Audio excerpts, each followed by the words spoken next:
Article 19 ಭಾರತವೇ ಮಾತನಾಡುವ, ಭಾರತಕ್ಕೆ ನಾಲಿಗೆ ಬಂದ ಕಾಲ ಅಂತ ನಾನು ಕರಿತೀನಿ. ಭಾರತ ನಾಲ್ಗೆ ಕಳ್ಕೊಂಡಿದ್ರಿ ಬಂಧುಗಳೇ. ಭಾರತ ಇದೆಯಲ್ಲ, ಈ ಭಾರತ ಅಗ್ರಹಾರದ ಭಾರತ ಅಲ್ಲ. ಅದಕ್ಕೆ ನಮ್ಗೇನೋ ಕಟ್ಟಿದಾರೆ ಕಥೆನ. ಅಗ್ರಹಾರ 2000 ಭೂಮಿ ಹುಟ್ಟುತ್ತವಿಂದ ಮಾತಾಡ್ತಾ ಇದೆ, ಜನ ಹುಟ್ಟುತ್ತವಿಂದ. ಅಗ್ರಹಾರದಲ್ಲಿ ಯಾವತ್ತು ಮಾತು ನಿಂತಿಲ್ಲ. ಅಲ್ಲಿ ಸೌಂಡ್ ಜಾಸ್ತಿನೇ ಇದೆ, ಮೈಕ್ಗಳ ಸೌಂಡ್ ಜಾಸ್ತಿ ಇದೆ. ಆದ್ರೆ 1950 ಜನವರಿ 26 ಭಾರತಕ್ಕೆ ನಾಲಿಗೆ ಬಂದ ದಿನ.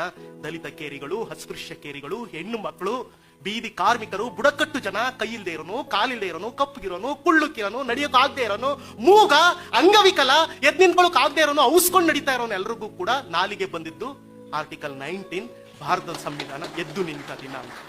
ಅಭಿವ್ಯಕ್ತಿ ಸ್ವಾತಂತ್ರ್ಯ ಅಂತ ಅಂದ್ರೆ ಕೇವಲ ಮಾತಾಡೋದು ಮಾತ್ರ ಅಲ್ಲ.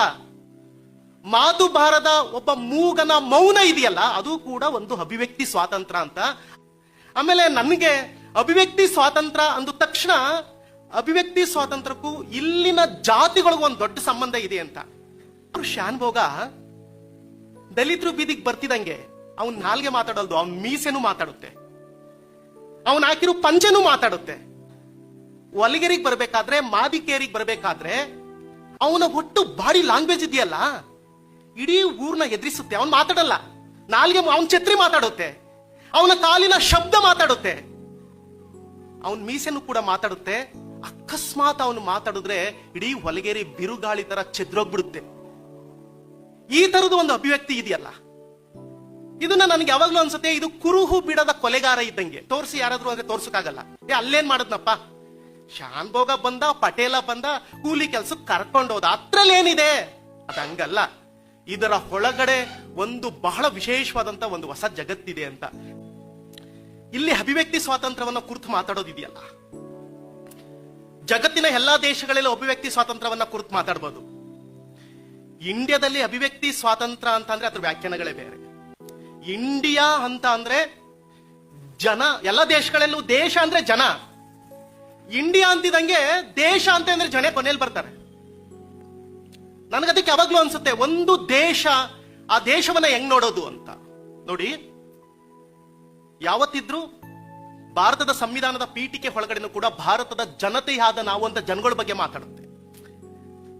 ಅಯ್ಯೋ ಕಥೆಯೇ, ಈ ದೇಶದಲ್ಲಿ, ಈ ದೇಶದ 40 ರಿಂದ 50 ಕೋಟಿ ಜನರನ್ನ ಈ ಕ್ಷಣಕ್ಕೂ ಕೂಡ ಅವ್ರನ್ನ ಮನುಷ್ಯ ತರ ನೋಡೋಕ್ ಆಗ್ತಾ ಇಲ್ವಲ್ಲ. ಜನಗಳು ಅಂತ ಅನ್ಕೊಳ್ತಾ ಇಲ್ಲ. ನೋಡಿ, ಜನ ಇದ್ರೇನೆ ನಾನು ಯಾವಾಗ್ಲೂ ಕೂಡ ಒಂದು ದೇಶ ಅಂತ ಕರೆಯೋದು. ಜನ ಇದ್ರೆ ದೇಶ ಅಂತ ಕರೆಯೋದು. ದೇಶ ಅಂದ್ರೆ ಜನ, ಆದ್ರೆ ಇಂಡಿಯಾ ಹಂಗಲ್ಲ. ದೇಶ ಅಂದ್ರೆ ಕುಂಭಮೇಳ. ನೀನ್ ಕುಂಭಮೇಳಕ್ಕೆ ಹೋಗಿದ್ದ ಮೊನ್ನೆ? ನೀನು ಹೋಗಿಲ್ಲ ಅಂದ್ರೆ ಬಿಡು. ಇಲ್ಲಿ ದೇಶ ಅಂತ ಅಂದ್ರೆ ಗಡಿ ಗುರುತಿಸ್ಬೇಕಿಲ್ಲಿ.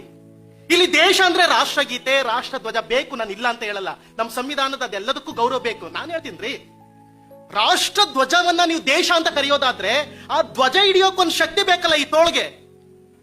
ಆ ತೋಳನ್ನ ನೀವು ಅಪೌಷ್ಟಿಕತೆಯಲ್ಲಿಟ್ಟು, ನರಳು ತರ ಇಟ್ಟು, ಭಾರತದಲ್ಲಿ 40 ಕೋಟಿ ಮಕ್ಕಳು ಅಪೌಷ್ಟಿಕತೆಯಲ್ಲಿ ನರಳ್ತಾ ಇದ್ದಾರೆ. ಬಾವುಟ ಹಿಡಿಯೋ ಕೈಗಳನ್ನ ನೀವು ಕೊಚ್ಚೆ ಒಳಗಡೆ ಇಟ್ಟು ಬಾವುಟಕ್ಕೆ ಬೆಲೆ ಕೊಡ್ತೀರಿ ಅನ್ನೋದಾದ್ರೆ, ಇವಾಗ ಪ್ರಜಾಪ್ರಭುತ್ವ ಅಂದ್ರೇನು? ಯಾವಾಗ್ಲೂ ಕೂಡ ಹೆಚ್ಚು ಜನರು ಒಂದ್ ಕಡೆಗೆ ಸೇರ್ಕೊಂಡು ಆಡಳಿತ ನಡೆಸೋದು ಅಂತ.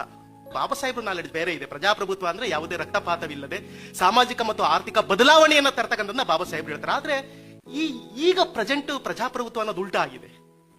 ನಾನು ಸುಮ್ಮನೆ ನನ್ಗನ್ನಿಸ್ತಾ ಇದೆ, ನಾವ್ ಯಾವ್ದಾದ್ರು ಹಳ್ಳಿಗೆ ಹೋದ್ರೆ, ಯಾವ್ದಾದ್ರು ಜಾತ್ರೆ, ಈ ತರ ಕಾರ್ಯಕ್ರಮಗಳು ಮಾಡಿದ್ರೆ ನಮ್ಗೆ ಹೆಚ್ಚು ಸಿಗ್ತಕ್ಕಂಥವ್ರು ಯಾರು ಅಂತ ಅಂದ್ರೆ, ಈ ಕಲಾವಿದರುಗಳನ್ನ ಹುಡುಕಿದ್ರೆ ತಮಟೆ ಕಲಾವಿದ್ರು ಸಿಗ್ತಾರೆ. ಒಂದ್ ಊರಲ್ಲಿ ಕಡಿಮೆ ಅಂದ್ರೆ 100 ಜನ ಇರ್ತಾರೆ ತಮಟೆ ಕಲಾವಿದ್ರು, ಹೌದಲ್ವಾ? ಪಕ್ಕದೂರ್ಗೆ ಹೋಗಿ ಪಕ್ಕದೂರವ್ರನ್ನ ಕರ್ಕ ಬರುವ ಅಗತ್ಯ ಇಲ್ಲ, ಅಲ್ಲೇ ಇದ್ದಾರೆ ತಮಟೆ ಕಲಾವಿದ್ರು.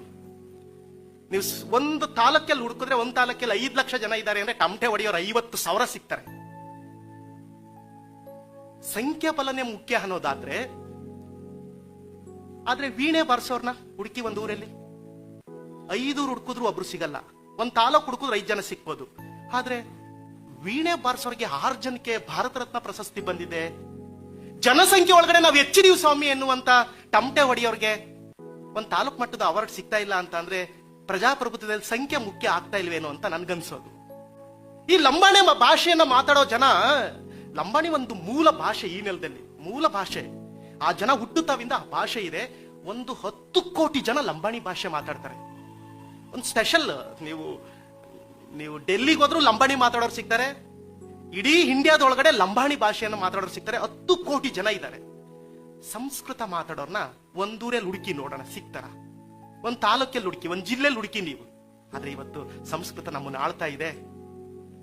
ಆಮೇಲೆ ಒಟ್ಟು ಭಾರತ ದೇಶದಲ್ಲಿ ನಾನು ಸುಮ್ಮನೆ ಒಂದು ಅಂಕಿಅಂಶ, ಒಂದು 72% ಜನ ಮಾಂಸಾಹಾರಿಗಳಿದ್ದಾರೆ. ಇನ್ನೂ ಜಾಸ್ತಿ ಇದ್ದಾರೆ, 95% ಸಿಗ್ಬೋದೇನೋ.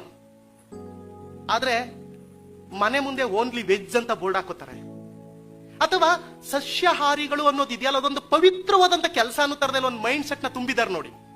ಅವ್ರು ತುಂಬಾ ಶುದ್ರಪ್ಪ, ಸರಿ ಇದ್ದಾರೆ, ಒಂದು ವಾತಾವರಣ ಸೃಷ್ಟಿ ಆಗುತ್ತೆ ನನಗೆ.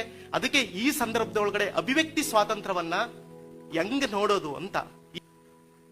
ಆಮೇಲೆ ನಮ್ಗೆ ಸೃಷ್ಟಿ ಮಾಡಿರುವ ಒಂದು ಸಿಲೆಬಸ್ ಇದೆಯಲ್ಲ, ಅವರು ಸೃಷ್ಟಿ ಮಾಡಿ ನಮ್ಮ ತಲೆಗಳಿಗೆ ಅದೊಂದು ಪಟ್ಟಿ ಅಂತ ತುಂಬಿದಾರೆ ನೋಡಿ. ಕೋಗಿಲೆಯ ಧ್ವನಿ ಚಂದ, ಕಾಗೆ ಅಂತಿದಂಗೆ ಅಕಸ್ಮಾತ್ ಕಾಗೆ ಒಂದು ಮಾತನಾಡುವ ಅಭಿವ್ಯಕ್ತಿ ಇದ್ದಿದ್ರೆ ಕಾಗೆ ಕೇಳ್ಬಿಟ್ಟು ಮಾಡಿದಾರ ಇವರು, ಅಥವಾ ಬೆಳ್ಳಗಿರೋ ಚಂದ ಅನ್ನೋದಾದ್ರೆ ಕಪ್ಪುನ್ ಕೇಳಿ ಮಾಡಿದಾರ ಇವರು ಅಂತ. ನಾನು ಕನ್ನಡ ನಾಡು ಶ್ರೀಗಂಧದ ಬೀಡು ಅಂತಾರಲ್ಲ, ಅದ್ರ ಬಗ್ಗೆ ದೊಡ್ಡ ದೊಡ್ಡ ತಗಾದೆಗಳಿದ್ದಾವೆ.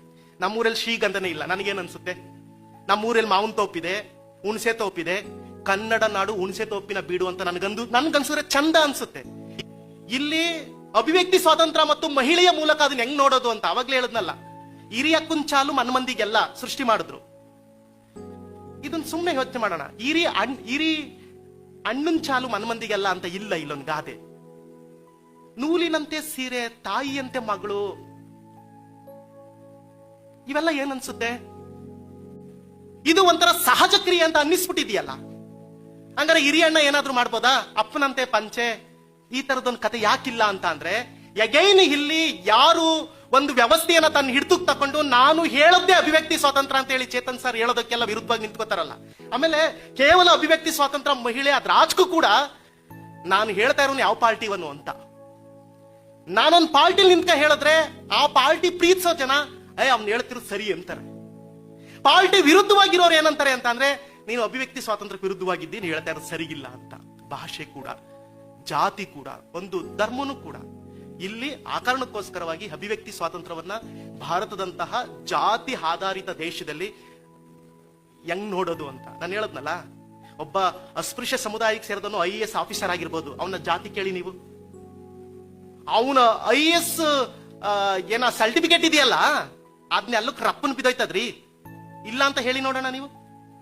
ಒಬ್ಬ IAS ಆಫೀಸರ್ನ ಹೋಗ್ಬಿಟ್ಟು ನೀವು ಜಾತಿ ಕೇಳ್ತಿದಂಗೆ ತುಂಬಾ ಸಂಕಟದಿಂದ ಅವನು ಸುತ್ಕೊಂಡು ಬರ್ತಾನೆ. ನಾವು ವಿಶ್ವ ಮಾನವರು, ನನಗ್ ಜಾತಿ ಇಲ್ಲ, ನಾವು ಜಾತಿ ಬಗ್ಗೆ ಅಗತ್ಯ ಇಲ್ಲ.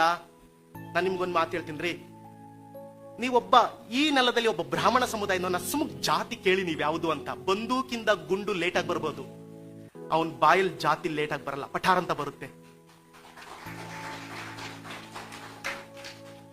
ಇವಾಗ ನೀವು ಬೆಂಗಳೂರು ಟ್ರಾಫಿಕ್ ಒಳಗಡೆ ಸುಮ್ಮನೆ ನಾನು ಒಂದು ಕಲ್ಪನೆ ಮಾಡ್ಕೊಳ್ಳೋಣ. ನಾವು ನೀವು ಒಬ್ಬ ಜನವರ ಹಾಕೊಂಡು, ಒಂದು ಜುಟ್ಟು ಬಿಟ್ಕೊಂಡು, ಕೈಯಲ್ಲಿ ಪೂಜೆಗೆ ಬೇಕಾದ ಸಾಮಾನ್ ತಕೊಂಡು 2 ವೀಲರ್ ಅಲ್ಲಿ ಹೋಗ್ತಿದ್ದ, ಹೆಲ್ಮೆಟ್ ಹಾಕ್ಲಿಲ್ಲ. ಅದೇ ಇನ್ನೊಬ್ಬ ಕೈಯಲ್ಲಿ ಕರಣಿ ಹಿಡ್ಕೊಂಡು ಯಾವ್ದೋ ಗಾರೆ ಕೆಲ್ಸಕ್ಕೆ ಹೋಗ್ತಿದ್ದಾನೆ, ಪಂಚೆ ಎರೆದೋಗಿದೆ, ಬಟ್ಟೆ ಮಾಮೂಲಿ ಇದೆ, ಅವನು ಕೂಡ ಟ್ರಾಫಿಕ್ ಅಲ್ಲಿ ಬಂದ. ಇಬ್ಬರನ್ನ ಒಂದು ನೋಡುವ ಕ್ರಿಯೆ ಇದೆಯಲ್ಲ, ಸ್ವಾಮಿ ಏನೋ ಲೋಕೋದ್ಧಾರ ಕೆಲ್ಸಕ್ಕೆ ಹೋಗ್ತಿದ್ದಾರೆ ಅವರು ಅಂತ. ಕೈಯಲ್ಲಿ ಹಿಡಿದಿರ್ತಕ್ಕಂಥ ಪೂಜೆ ಸಾಮಗ್ರಿ, ಆ ಒಂದು ಡ್ರೆಸ್ ಕೋಡ್ ಇದೆಯಲ್ಲ, ಅದು ನನ್ಗೂ ಒಳ್ಳೇದಾಗ್ಲಿ ಅಥವಾ ಹಸತಾಗ್ಲಿ ಒಟ್ಟಾಗ್ಬಿಡಿ, ಸಿಗ್ನಲ್ ಕಟ್ಕ ನಮ್ಗೇನು ಅಂತ. ಬಟ್ ಇವ್ನು ದೇಶ ಕಟ್ತಿದ್ದ ಅಂದ್ರೆ, ಇನ್ನೊಬ್ಬ ಕೈಯಲ್ಲಿ ಕರಣಿ ಇಟ್ಕೊಂಡು ಮಕ್ಳಿಗೆ ಎಜುಕೇಶನ್ ಕೊಟ್ಟನೋ ಗೊತ್ತಿಲ್ಲ, ವಿಧಾನಸೌಧ ಕಟ್ಟಕ್ ಬಂದಿದ್ದಾನೆ, ಇಲ್ಲೇನೋ ಕಟ್ಟಕ್ ಬಂದಿದ್ದಾನೆ, ಬೆಂಗಳೂರು ಅವನಿಂದಾನೆ ಉಳಿದಿರೋದು, ನಾಳೆ ರೋಡ್ ಕಿತ್ತೋಗ್ಬಿಟ್ರೆ ಅವನ್ ರಕ್ತ ಬಸ್ತ್ ಅದನ್ನ ಕಟ್ತಾನೆ. ಆದ್ರೆ ಅವನ್ನ ಸೈಡಲ್ಲಿ ನಿಲ್ಸಿ ಅರ್ಧ ಗಂಟೆ ಕಾಡಿ ಬೇಡಿ ಅಂದ್ರೆ ಡ್ರೆಸ್ ಕೂಡ ಅಭಿವ್ಯಕ್ತಿ ಇಲ್ಲಿ ಅಂತ. ಇದನ್ನ ಹೆಂಗ್ ನೋಡೋದು ಅಂತ ನನ್ಗನ್ಸೋದು. ನಾನು ಒಂದು ಬೆಂಗಳೂರಲ್ಲಿ ಒಂದು ಮಾಲ್ಗೆ ಹೋಗಿದ್ದು. ನಾನು ಈಚೆಗೆ ಬಂದ ತಕ್ಷಣ ಒಬ್ಬ ಸೆಕ್ಯೂರಿಟಿ ಸಿಕ್ತ. ಅವ್ನು ಮಾತಾಡೋ ಭಾಷೆ ನಮ್ ಚನ್ನಪಟ್ಟಣ ಅನಿಸ್ತು ಚೇತನ್ ಸರ್. ನಾನಿದವನಂದೆ, ಅಪ್ಪ ನಿಂದ ಯಾವ ಊರು ಅಂದೆ, ಆ ಜರ್ನಿ ಹೆಂಗಿದೆ ಅಂತ. ನನ್ ಚನ್ನಪಟ್ಟಣ ಅಂದ. ಓ, ನನ್ನ ಭಾಷೆಯಲ್ಲಿ ಕಂಡಿಡಿದೀನಿ, ನಮ್ದು ಚನ್ನಪಟ್ಟಣ ಅಲ್ವಾ, ನನ್ ಶಕಾರ ಆಕಾರ ಪ್ರಾಬ್ಲಮ್ ಇದೆ ಅಂತ ಅಂದೆ. ನಾನು ಚನ್ನಪಟ್ಟಣದಲ್ಲಿ ಯಾವ ಊರು ಅಂದೆ. ಅವನು ಟಕ್ ಅಂತ ಚರ್ಚ್ ರೋಡ್ ಅಂದ. ಓ, ಚರ್ಚ್ ರೋಡಲ್ಲಿ ಎಲ್ಲಿ ಮಾರಯ್ಯ? ನಾನು ಅಲ್ಲೇ ಅಂತ ಅಂದೆ. ನಂದು ಮಹಾಲಕ್ಷ್ಮಿ ಲೇಔಟ್ ಅಂದ. ಓ, ಅಲ್ಲೆಲ್ಲಿ ಅಂದೆ. ನಂದು ಕೆಂಪೇಗೌಡ ಬಡಾವಣೆ ಅಂತ. ನಾನು ಅಲ್ಲೇ ಹಾಸ್ಟೆಲ್ ಇದೆ ಮಾರಯ್ಯ, ಅಲ್ಲಿ ಎಲ್ಲಿ ನಿಂದು ಅಂದೆ. TMC ಲೇಔಟ್ ಹತ್ರ ಸರ್ ಅಂದ. TMC ಲೇಔಟ್ ನನಗೆ ತುಂಬಾ ಚೆನ್ನಾಗಿ ಗೊತ್ತು ಮಾರಯ್ಯ, ಅಲ್ಲಿ ಎಲ್ಲಿ ಅಂತ ಅಂದೆ. ಮೆಲ್ಲಿಗೆ ಹೇಳ್ದ, ಅಂಬೇಡ್ಕರ್ ನಗರ ಸರ್ ಅಂದ. ಊರು ನಮ್ ಗುರುತಲ್ವಾ, ಅಭಿವ್ಯಕ್ತಿ ಒಂದು ಗುರುತು ಅನ್ನೋದಾದ್ರೆ ಇಲ್ಲಿನ ಜನಸಮುದಾಯಗಳು ತನ್ನ ಹುಟ್ಟಿದ ನೆಲವನ್ನ, ಹುಟ್ಟಿದ ನೆಲ ಇದೆಯಲ್ಲ, ತರಗುಡಿಸ್ ಮನೆ ಕಟ್ಟಿರ್ತೀವಿ ನಮ್ಮೂರ್ನ, ನನ್ನ ಆಧಾರ್ ಕಾರ್ಡ್ ಇಲ್ಲಿದೆ, ನನ್ನ ID ಕಾರ್ಡ್ ಇಲ್ಲಿದೆ, ನನ್ನ ಕ್ಯಾಸ್ಟ್ ಸರ್ಟಿಫಿಕೇಟ್ ಇಲ್ಲಿದೆ, ನನ್ನ ವೋಟರ್ ಲಿಸ್ಟ್ ಅಲ್ಲಿ ಇದೆ, ನನ್ನ BPL ಕಾರ್ಡ್ ಇಲ್ಲಿದೆ, ನನ್ನ ಮಾರ್ಕ್ಸ್ ಕಾರ್ಡ್ ಅಲ್ಲಿ ಇದೆ. ನನ್ನ ಹುಟ್ಟೂರ್ನ ಹೇಳ್ಕೊಳಕ್ ಆಗದೆ ಇರೋ ಲೆವೆಲ್ಗೆ ಈ ದೇಶದಲ್ಲಿ ಇಲ್ಲಿನ 40% ಜನ ಬದುಕ್ತಿದ್ದಾರೆ ಅನ್ನೋದಾದ್ರೆ ಅದನ್ನ ಅಭಿವ್ಯಕ್ತಿ, ಅದು ಕೂಡ ಗುರುತು, ಒಂದು ಐಡೆಂಟಿಟಿ ಅಲ್ವಾ, ಅಭಿವ್ಯಕ್ತಿ ಅಲ್ವಾ, ಅದನ್ನ ಹೆಂಗ್ ನೋಡೋದು ಅಂತ. ಇಲ್ಲಿನ ಜಾತಿಯನ್ನ, ಇಲ್ಲಿನ ಅಸ್ಪೃಶ್ಯತೆಯನ್ನ ನಾವು ಅರ್ಥ ಮಾಡ್ಕೊಂಡಿಲ್ಲ ಅಂತ ಅಂದ್ರೆ ಅಭಿವ್ಯಕ್ತಿ ಸ್ವಾತಂತ್ರ್ಯನೂ ಕೂಡ ಅರ್ಥ ಆಗಲ್ಲ ಅನ್ನೋದನ್ನ ನಾನು ಇಲ್ಲಿ ಹೇಳೋ ಪ್ರಯತ್ನವನ್ನ ಮಾಡ್ತಾ ಇದ್ದೀನಿ. ಭಾರತ ದೇಶದ ಸಾಮಾಜಿಕ ರಚನೆನೇ ಹೊಡೆದು ಛಿದ್ರ ಆಗಿದೆ. ಅದಕ್ಕೆ ಅಭಿವ್ಯಕ್ತಿ ಸ್ವಾತಂತ್ರ್ಯವನ್ನು ಕೂಡ ನಾವು ಹೆಂಗ್ ನೋಡ್ಬೇಕು ಅಂತ, ಇಡೀ ಭಾರತ ಇದೆಯಲ್ಲ ಅದನ್ನ ಕೇವಲ ಕಾಶ್ಮೀರದಿಂದ ಕನ್ಯಾಕುಮಾರಿ ತನಕ, ಬೀದರಿಂದ ಚಾಮರಾಜನಗರ ತನಕ ಟೇಪ್ ತಕೋ ಅಳತೆ ಮಾಡಿ 32,87,263 ಕಿಲೋಮೀಟರ್ ಇದೆ ಸರ್ ಅನ್ನೋದು ಇದೆಯಲ್ಲ, ಇದು ಟೇಪಿನ ಅಳತೆ. ಆದ್ರೆ ಈ ಭಾರತ ದೇಶದ ಒಳಗಡೆ ಇಡೀ ಸಾಮಾಜಿಕ ರಚನೆನೇ ನಮ್ ಕಣ್ಣಿಗೆ ಸಿಗದಷ್ಟು ಒಡಚೂರಾಗಿದೆ ರೀ. ಇಲ್ಲಿ ಒಂದು ಗುಂಪು 2,000 ವರ್ಷಗಳ ಕಾಲ ಎಲ್ಲವನ್ನೂ ಉಂಡಿದೆ, ಅದು ಕನ್ನಿಸ್ತಾ ಇದೆ. ಅದ್ಯಾಕೆ ನೀವು ಮೀಸಲಾತಿ ತಕತಾ ಇದ್ದೀರಿ, ನಮ್ ತರ ಚೆನ್ನಾಗಿ ಓದಿ ಅಂತ 2,000 ವರ್ಷ ಓದ್ದೋರು ಅಂತಿದ್ದಾರೆ. ಇದು ನನ್ಗೆ ಅರ್ಥ ಆಗಿಲ್ಲ ಅಂತ ಅಂದ್ರೆ ನಾನು ಮಾತಾಡೋ ಭಾಷೆ ಬೇರೆ ಇರ್ತದೆ ಅಂತ. ಆರ್ಟಿಕಲ್ 19 ಭಾರತವೇ ಮಾತನಾಡುವ, ಭಾರತಕ್ಕೆ ನಾಲಿಗೆ ಬಂದ ಕಾಲ ಅಂತ ನಾನು ಕರಿತೇನೆ. ಭಾರತ ನಾಲಿಗೆ ಕಳ್ಕೊಂಡಿತ್ರಿ